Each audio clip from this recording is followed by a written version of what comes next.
Como sempre, a mensagem está sendo gravada. Eu peço silêncio para que seja bem gravada, bem produzida, para que outras pessoas possam aproveitar dessa bênção que vocês aproveitam ao vivo. Então, meus irmãos, nós queremos compartilhar mais uma vez a palavra de Deus e quero convidá-los para ler primeira carta aos Coríntios, capítulo 3. Primeira carta aos Coríntios, capítulo 3, do verso 10 ao verso 17.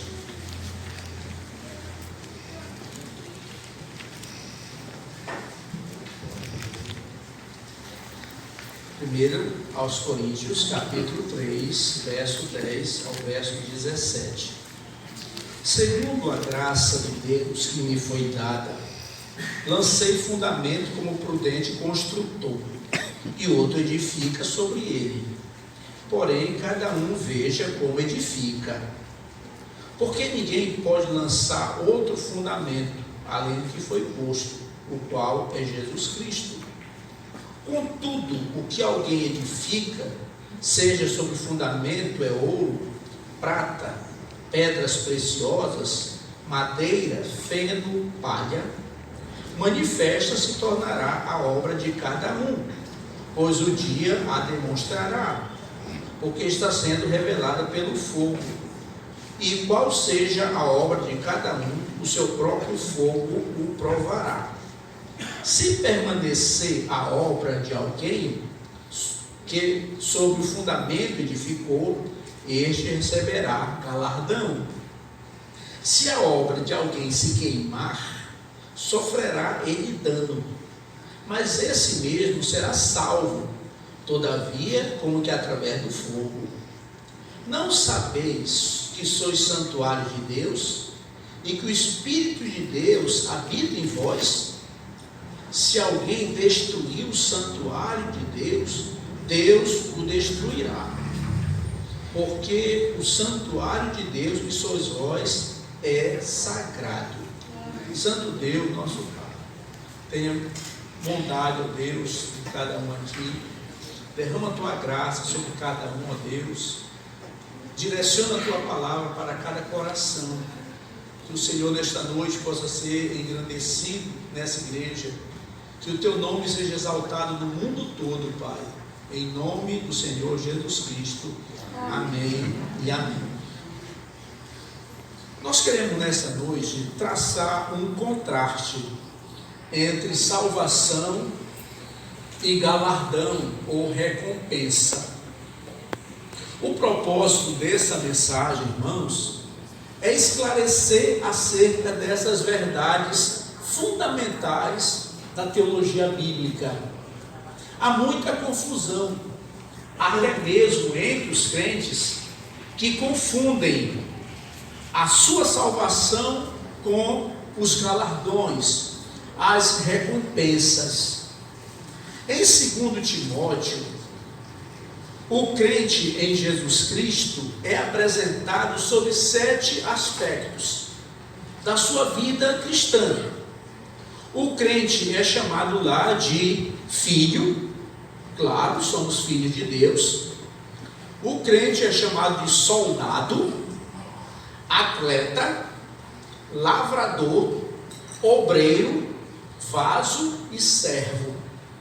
Essas 7 palavras, esses 7 adjetivos, dão uma certa mensidão ou medem o que Deus espera de cada crente. E para cada um desses 7 aspectos, há uma exortação apropriada. Por exemplo, como filhos, somos exortados a sermos fortes na graça. Tu, pois, filho meu, fortifica-te na graça que está em Cristo Jesus. Como filho de Deus, eu tenho que ser forte, ser poderoso na graça de Deus. Como soldado, nós temos uma exortação dupla. O soldado deve sofrer as aflições da luta do dia a dia e evitar se envolver com o negócio dessa vida, porque o seu objetivo, a sua missão é satisfazer aquele que o chamou para ser soldado de Cristo. Como atletas, devemos lutar segundo as normas descritas na palavra de Deus. O atleta não pode inventar uma lei. Um jogador de futebol não pode agarrar a bola com a mão e se correr com a bola na mão e entrar no gol. Não vale. A regra não é essa. O crente não pode viver uma regra que não seja estabelecida por Deus. A vida cristã não é algo avulso, cada um vive do modo que quer. Não, nós temos regras, nós temos estatutos que nos ensinam, que nos mostram como é que Deus quer que nós possamos viver a vida como atletas que em tudo se dominam. Como lavradores, somos exortados, irmãos, a produzir frutos. O lavrador que não produz, o lavrador que não trabalha, o lavrador que não planta, não vai colher. E Deus exorta, como lavradores que sois, plantai a semente, lançai a semente, recolham os frutos e gozem desses frutos. O lavrador que trabalha deve ser o primeiro a participar dos frutos. Quer dizer isso, quando você ganhar uma alma para Cristo, você se alegra, você é o princípio da alegria, porque você está participando do fruto que você plantou, está colhendo. Como obreiros, nós temos duas responsabilidades. Temos a responsabilidade de ser aprovados por Deus em nosso serviço, em nossa prática. E temos uma segunda responsabilidade, que é manejar bem a palavra da verdade. Todo crente deve saber manusear, deve saber usar bem a palavra da verdade. Esse texto, no original, essa palavra manejar, significa literalmente repartir, dividir. Tem a ideia de saber o que aquele texto está dizendo, o que aquele assunto está tratando. O crente é responsável para estudar a palavra de Deus e aprender exatamente o que Deus está ensinando ali, compreender e ensinar segundo a vontade de Deus.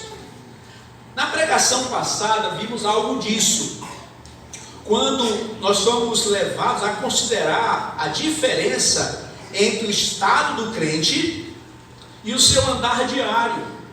O crente que é santo, o crente que é salvo, o crente que está garantido ao lado de Deus, é o mesmo crente que pode cair. Irmãos, uma das coisas que eu mais admiro no meu Deus, é a capacidade que Ele tem de restaurar. É a capacidade que Deus tem de pegar os cacos, os ossos secos e transformar tudo. Isso em Deus é maravilhoso. Nada está perdido para Deus. Ninguém está perdido para Deus, porque Ele é Deus de restauração, o Deus de transformação, o Deus que pega o caos, a terra sem forma e vazia, e diz: Deus, haja luz. Deus manda luz para a nossa vida, Deus manda alegria para a tristeza, Deus manda paz para o desesperado, Deus manda vida para o morto. Deus é maravilhoso, e eu admiro profundamente esse cuidado que Deus tem de restaurar. Precisamos compreender que somos salvos, somos filhos de Deus para sempre, e que mesmo que eu caia aqui, que eu vacile, porque a minha fraqueza é certa, mas eu devo saber que Ele é meu Deus, Ele é o Deus da minha vida, o Salvador do meu coração. Hoje queremos considerar, eu peço que o irmão me ajude, por favor, a tratar o tema salvação e recompensa. Aqui diz, que no texto que nós lemos, ele fala bem disso, que há uma diferença entre salvação e recompensa. E queremos começar analisando alguns textos da Bíblia. E o primeiro tópico é: salvação é um dom gratuito de Deus. Podemos ver então, meus irmãos, que a salvação não tem nada a ver com o ser humano, não tem nada a ver. Não foi produzida por homem, não foi imaginada por homem. A salvação é um dom de Deus, um dom da graça de Deus. Quando chegamos no profeta Isaías, ele vai dizer: ah, todos vós que tendes sede, vinde às águas, e vós que não tendes dinheiro, vinde, comprai e comei. Sim, vinde e comprai, sem dinheiro e sem preço. Não precisamos de nada, dispor de recurso, de talento, de capacidade. Precisamos apenas vir ao Salvador, chegar a Cristo tal qual estamos, com todo o nosso pecado, com tudo que nós somos. E Senhor, aqui está esse vaso quebrado, esse vaso sujo e imundo, esse Deus maravilhoso que nos conclama a Ele. Ele nos salva, nos purifica e nos abençoa. Ainda em João capítulo 4 verso 10, a Bíblia nos afirma: replicou-lhe Jesus: se conheceras o dom de Deus, e quem é o que te pede, dá-me de beber, tu lhe pedirias, e ele te daria água viva. Basta pedir. A salvação é algo que se pede a Deus, não se ganha, não se compra, não se mercadeja. É apenas um ato: Senhor, salva-me, Deus, salva-me, ser propício a mim, pecador. Aquele que pede a água recebe. Esse é o dom de Deus. Se você conhecer esse dom de Deus, você peça a Ele, Ele te salva, porque a salvação é um dom de Deus. Ainda um pouco mais na frente, em Romanos capítulo 6, verso 23, nós temos: porque o salário do pecado é a morte, mas o dom gratuito de Deus, o dom grátis de Deus, é a vida eterna em Cristo Jesus, nosso Senhor. Veja mais uma vez a ideia da gratuidade, da graça, do dom de Deus, é Ele. Então estamos considerando que a salvação é um dom de Deus. Gostaria de encerrar esse aspecto aqui vendo Efésios capítulo 2, verso 8 e 9. Estou lançando aqui para ajudar na tua compreensão, que você possa acompanhar pela palavra de Deus, porque diz: porque pela graça sois salvos. Que verso! Mediante a fé, por intermédio da fé. E isto não vem de vós, é dom de Deus, não de obras, para que ninguém se glorie e fique orgulhoso. Eu mereço. Não mereces não, eu não mereço não, mas pela minha fé, mediante a minha fé e mediante esse dom de Deus, Ele me concede essa salvação, essa graça salvídica, porque pela fé, mediante a fé, por meio da fé, nós temos a salvação. Então veja que a salvação é algo inalterável, algo, uma palavra que não sei nem se existe no português, imexível. Ninguém mexe nessa questão de nossa salvação, porque foi Deus que nos deu, foi Deus que nos selou, foi Deus que disse: você é meu filho, você é salvo, e acabou essa história. Por outro lado, os galardões ou as recompensas, elas são alcançadas por obras. Por isso é necessário fazer uma diferença muito grande entre salvação e obra. Se a salvação é inteiramente atribuída a Deus e vem a nós como um favor, o galardão, ou as obras, ou as bênçãos, ou as recompensas, elas são frutos das obras que praticamos enquanto crentes. Se não, vejamos em Mateus 10, 42. Prestai atenção no que diz Jesus aqui. E quem der de beber, ainda que seja um copo d'água, um copo de água fria, a um desses pequeninos, por ser meu discípulo, em verdade vos digo, vos afirmo, que de modo nenhum perderá o seu galardão. Veja que Jesus está condicionando a recompensa, o galardão, nesse aspecto aqui, aquele que favorece uma pessoa porque é crente. Esse contexto aqui está falando do milênio, da tribulação. É na tribulação que o povo de Deus vai ser grandemente perseguido. É claro que, no sentido geral, fazer o bem a um crente traz galardão. Quando você dá sua oferta missionária para a obra de Deus, tem o teu galardão.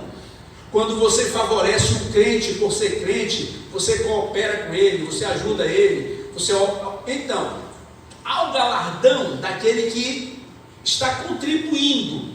Mas esse contexto aqui de Mateus 10, ele está falando diretamente naquele período da tribulação, quando os povos se unirão para ajudar os judeus. E ele está dizendo então, se você der um copo d'água a um filho meu perseguido por Satanás, você não vai perder o teu galardão. Deus vai considerar essa atitude.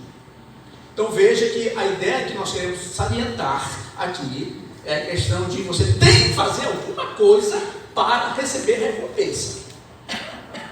A recompensa é algo que se adquire mediante ação, atitude, boas obras. Não estamos falando de salvação, estamos falando de galardão ou recompensa. Pode passar outro, meu filho. Lucas 19. O que diz? Respondeu-lhe o Senhor.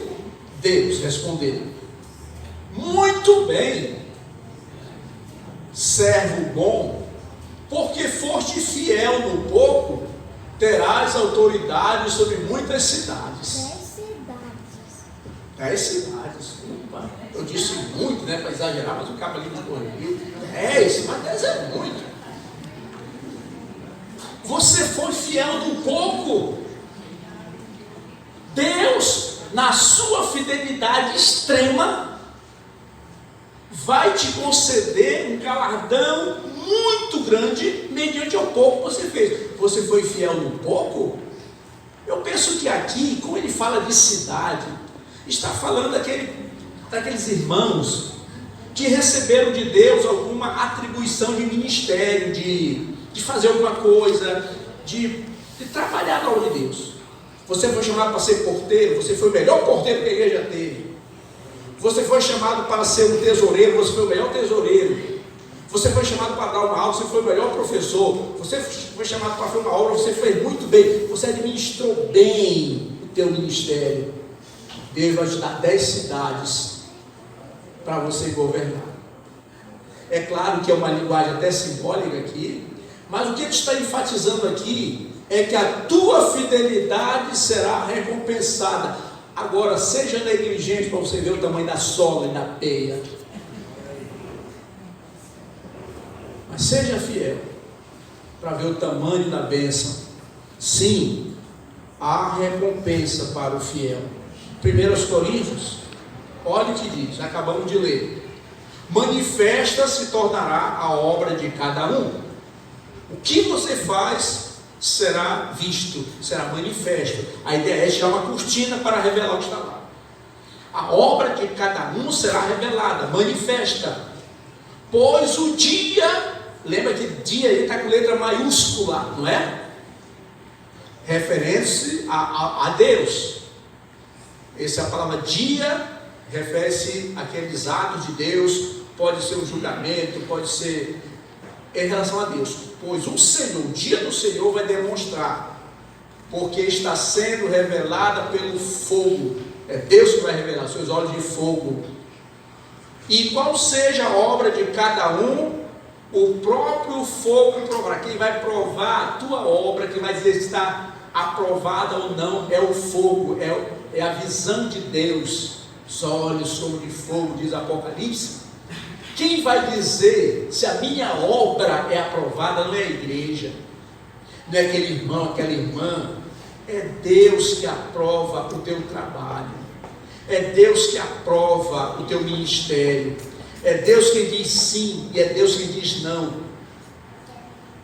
Se permanecer a obra de alguém que sobre o fundamento edificou, esse receberá galardão. O que está dizendo esse verso? Se você trabalhar naquilo que Deus te mandou, o que é construir sobre o fundamento? O alicerce é Jesus. Você não pode, se o alicerce, aqui nós temos um exemplo, aqui nós temos alicerces. Se você for fazer uma parede aqui, você tem que fazer a parede em cima desse alicerce aqui. Mas se você for para ali, você sai. Para a obra ser bem feita, você precisa ir em cima do alicerce. Ninguém constrói o alicerce e faz a parede em cima da areia, não. Porque a parede em cima da areia vai rachar, vai cair, não vai, ela vai ser firme em cima do alicerce. A obra de cada um só é firme se em cima do alicerce, se fundamentada na palavra. Tem muita gente fazendo construção espiritual na areia. Foge de Cristo, foge da palavra, começa a construir. Constrói sua igreja, seu império, constrói na areia, e quando vier o vento, vai desabar, porque não está no alicerce. Olha o que ele diz lá, irmão, você tem que construir dentro da palavra, você tem que ser um crente que obedece à palavra. Se permanecer a obra de alguém que sobre o fundamento que é Cristo edificou, esse receberá galardão. O galardão, a recompensa virá para aquele que é fiel, cumpridor da palavra. Ainda temos um texto, Zé? Apocalipse, temos, diz o que? Não temais as coisas que tem de sofrer. Eis que o diabo está para lançar em prisão alguns dentre vós, para ser disposto à prova, e tereis tribulação de 10 dias. Ser fiel até a morte, e dar-te-ei a coroa da vida. Para ser honesto ao texto, vamos colocar isso aqui na história, mas eu quero enfatizar a parte final. Seja fiel até a morte, e te darei a coroa da vida. Já que Deus falou em coroa, queremos reconhecer as coroas, as recompensas que Deus dará aos fiéis. Vamos ver então a primeira coroa. Coroa aqui no sentido de premiação, galardão. Coroa que se coloca na cabeça do rei, de um vencedor, de um atleta vencedor, um diadema. Então vamos ver aqui as coroas, as recompensas que Deus tem.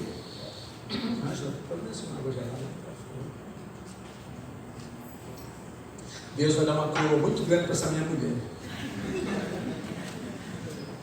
Só porque ela está trazendo um copo de água gelada aqui para o marido.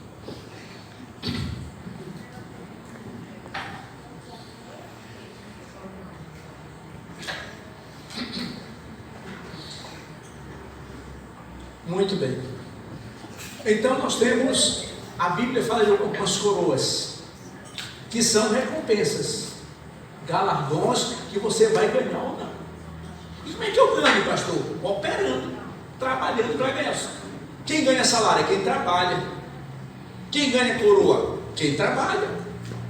Então nós temos aqui a coroa do gozo ou alegria. Está em Filipenses. Portanto, meus amados irmãos, e muito saudosos, minha alegria e coroa. Sim, amados, permanecei deste modo, firmes no Senhor. Aqui está o próprio Senhor dizendo: esta coroa será dada para aqueles amados irmãos que se mantêm firmes, que se mantêm como rocha, que se mantêm resolutos a despeito de toda a dificuldade que a vida lhe apresentar. Ele não desiste, ele não vai embora, ele é fiel, ele sempre é encontrado fiel, servindo a Deus em toda e qualquer circunstância que a vida lhe apresentar. Ele é fiel a Deus. Ele vai receber do Senhor a coroa da alegria, a coroa do gozo, a recompensa para o ministério. Aquele que trabalha com amor, com fidelidade, que não desiste de suas funções. É muito triste quando quem chega para pastor, eu não quero mais fazer isso não. Você está perdendo uma coroa preciosa. A coroa da justiça, queremos agilizar, para os fiéis no testemunho. A coroa da justiça diz o seguinte, a palavra de Deus, em 2 Timóteo 4:8: já agora a coroa da justiça me está guardada, a qual o Senhor, reto juiz, me dará naquele dia, e não somente a mim, mas também a todos quantos amam a sua vida. Uma coroa que Deus vai dar àqueles crentes que são fiéis ao testemunho e que aguardam a vinda do Senhor Jesus Cristo com entusiasmo, com alegria, com esperança, que seus pés estão na terra, mas o seu coração, a sua mente olham para o alto, buscando o alimento do alto para esse irmão consagrado, fiel, que aguarda o Senhor dos céus e não se ilude com as coisas da terra, da vida. Há uma coroa, a coroa da justiça. Temos uma terceira coroa, a coroa da vida. A coroa da vida são para os fiéis na tentação, aqueles que na tentação, na pressão de Satanás, eles permanecem firmes. Diz a palavra: bem-aventurado o homem, bem-aventurada a mulher, que suporta com perseverança a provação, porque depois de ter sido aprovado, receberá a coroa da vida, a qual o Senhor prometeu aos que o amam.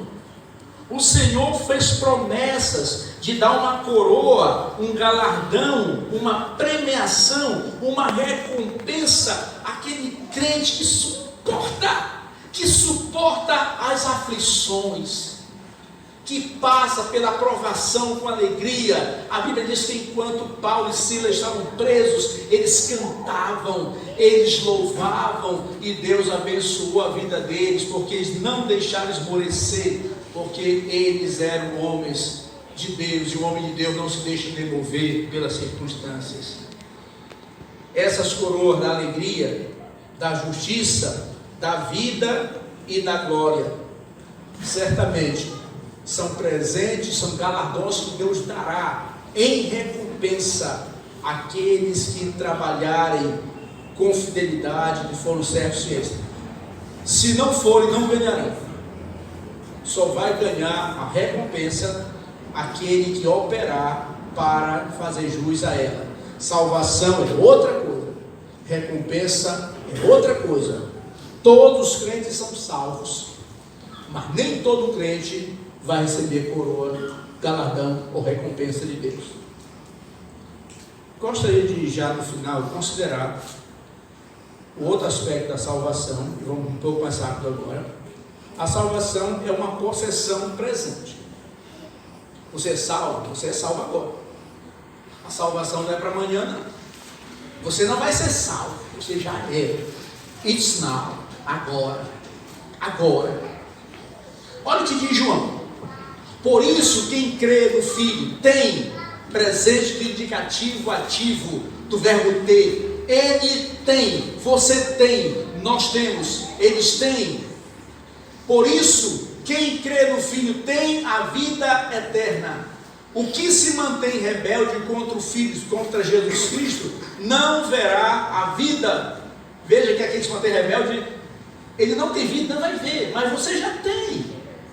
Mas sobre ele permanece a ira de Deus. Nesse exato momento aqui, duas coisas estão sobre cada um aqui. Ou você tem agora a vida eterna, nesse momento, ou você tem a ira de Deus sobre você. Ou nesse momento aqui, você tem a vida eterna, ou nesse momento você tem sobre ti a ira de Deus, a condenação de Deus. Que coisa grave, que coisa séria é essa? Então a salvação é algo agora. Eu sou salvo. Você é salvo agora. Ah, porque você quer, você é mentido? Não, porque a Bíblia diz assim, que Deus não mente.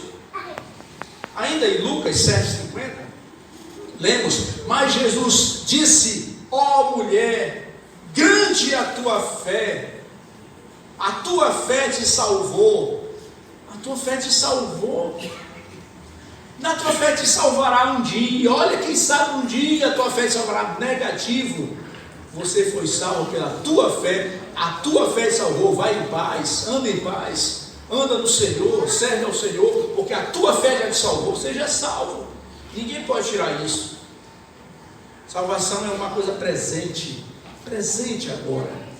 Ainda temos Tito 3,5, não por obra de justiça praticada por nós, mas segundo a sua misericórdia, Ele nos salvou, passado, pretérito, Ele nos salvou, mediante o lavar regenerador e renovador do Espírito Santo. Ele nos salvou e para isso usou o Espírito Santo que nos lavou e tirou toda a mancha.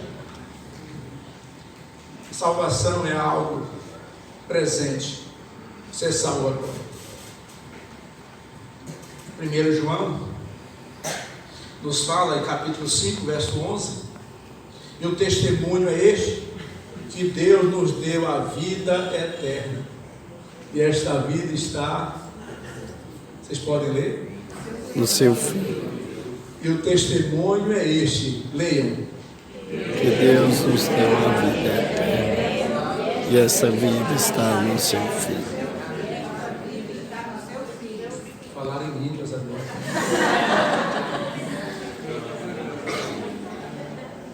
Esta vida que Deus deu, esta vida que você tem, essa vida eterna, está no seu Filho. Jesus morre. Jesus vai se arrepender do que fez? Não, então você tem vida, porque está em Jesus, está nele. Você só perde a salvação se Jesus morrer e deixar de existir.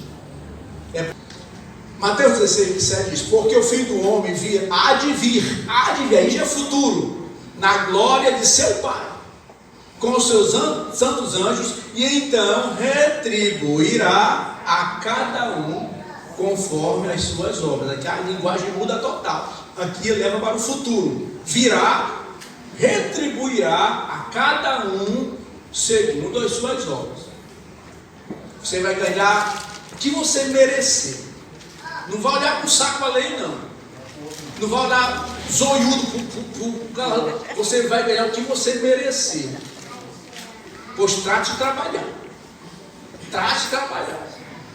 Você não vai ganhar nada mais do que merecer. Mas isso é no futuro. Passa o outro, meu filho, por favor. Mateus 25,19 diz, depois de muito tempo voltou o Senhor daqueles servos e ajustou as contas com ele. É a parábola lá do homem que voltou.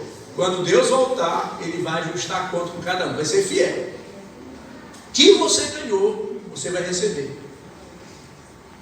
Ele vai ajustar as contas. No futuro, tudo é futuro. O próximo texto, Lucas e serás bem-aventurado pelo fato de não terem eles com que recompensar. A tua recompensa, porém, tu a receberás na ressurreição dos justos. Esse texto aponta para o dia que Deus ressuscitar para a entrada no milênio. Você vai entrar lá com a tua herança, tuas coroas, tuas recompensas. Então, aguarda, porque Deus vai te recompensar no dia da ressurreição dos justos. Nós temos ainda outro texto em Timóteo. Já agora a coroa da justiça me está guardada, a qual o Senhor, reto juiz, me dará naquele dia. Naquele dia. E não somente a mim, mas também a todos quantos amam a sua vinda. Muitos crentes receberão esse galardão naquele dia, no dia do Senhor. Penso que temos Pedro ainda. Pedro, queremos ver o que é que Pedro diz. Pedro diz: ora, logo que o Supremo Pastor Jesus Cristo se manifestar, aparecer, recebereis a indestrutível, a imarcessível coroa da glória. Quando Jesus aparecer no céu, Ele vai te dar o que Ele prometeu. Ser crente vai receber dele aquilo que Ele prometeu, Ele vai te dar. Temos ainda Apocalipse, que finaliza a nossa lista hoje.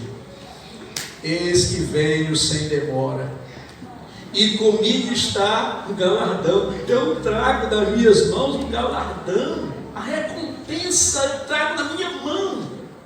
Eu vou trazer, que tenho para retribuir a cada um. Impressionante como Deus, Ele é muito prático. Ele não fala para retribuir a todos. Eu vou dar um presente para Nova Jerusalém, eu vou dar uma igreja para um presente para Canaã, eu vou dar uma igreja para a Assembleia de Deus. Não, Ele sai individualizando. Isso, eu vou dar um presente para o Daniel, vou dar um presente para aquele, para cada um. Deus é o Deus do individual. Não te esconde dentro de uma igreja. Eu vou para aquela igreja porque ninguém me vê lá, eu vou me esconder ali no banco, eu vou ficar... Deus não trata com igrejas, Deus não trata com grupos, Deus trata com pessoas, e Ele vai descobrir cada um onde estiver. Talvez você, poxa, pastor, ninguém reconhece o trabalho tanto, pastor, ninguém reconhece o meu trabalho.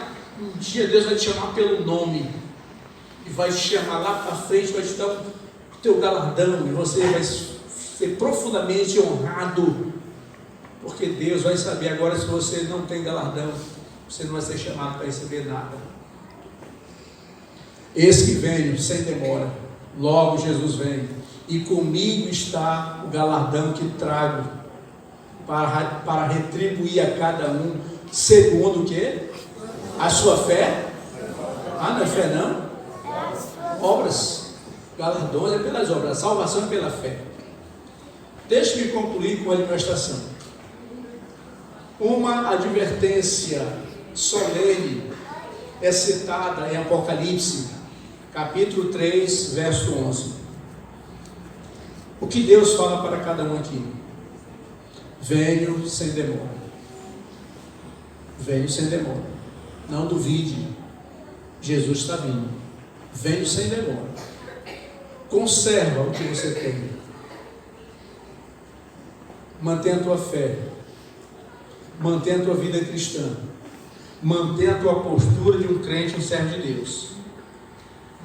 Conserva o que você tem. Ou, literalmente no original, mantenha o que você é, pela graça de Deus. Não jogue fora as bênçãos de Deus. Não jogue fora a tua vida. Mantenha o que você tem. Conserve o que você tem, para que ninguém tome a tua coroa, para que ninguém tire de você as bênçãos que Deus quer dar para você. Tenha cuidado, irmãos. Deus nos adverte aqui. Há uma fidelidade É fundamental para o crente saber distinção. Foi uma distinção entre a salvação e os galardões. Todo crente é salvo.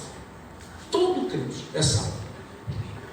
Está para sempre com Deus. Isso aí ninguém mexe. Isso aí não pode ser alterado nunca. Nem pela morte, nem pela vida, nem por nada. Mas os galardões, as recompensas, como vimos aqui, é fruto de trabalho, de labuta, de fidelidade, de zelo. Portanto, não procure apenas ser um salvo, mas procure ser um servo. Procure ser um soldado. Procure ser um atleta. Procure ser um vaso de bênção. Procure ser um lavrador que trabalha. Procure ser um obreiro. Procure, acima de tudo, ser um filho de Deus. Não somente, eu quero ir para o céu um dia, mas eu quero agradar, eu quero ser bênção para o meu Senhor. Que Deus nos abençoe.